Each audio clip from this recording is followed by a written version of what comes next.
दम खतो खुले वायो बैंक बड़ौदा में खतो खुले वायो बैंक बड़ौदा में खतो खुले वायो छोरा रे छोरी को नाम लिखे वायो छोरा रे छोरी को नाम लिखे वायो छोरा रे छोरी को नाम लिखे वायो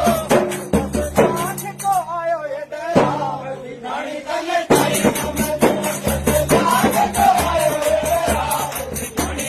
दम खतो खुले वायो बैंक बड़ौदा